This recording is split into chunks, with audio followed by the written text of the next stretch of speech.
Free speech is at the root of all freedom. They met in Canada and they lived very different lives in Portugal, but they got there for the same reason. And that was that they didn't want to live under a dictator where if you said one word against Salazar, you would basically, risk having your door kicked in and you'd disappear. Other than that, life there wasn't that bad, but it was enough. A little bit like the UK.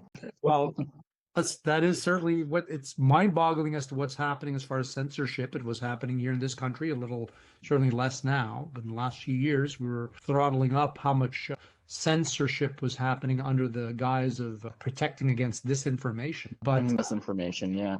It seems like there's two sides to every coin, and thankfully this coin has flipped. And let's hope it doesn't flip back towards censorship in a very, very long time, because it just causes harm and destruction basically in its wake. Yeah, and that's basically how I was raised. The importance of free speech, free thought.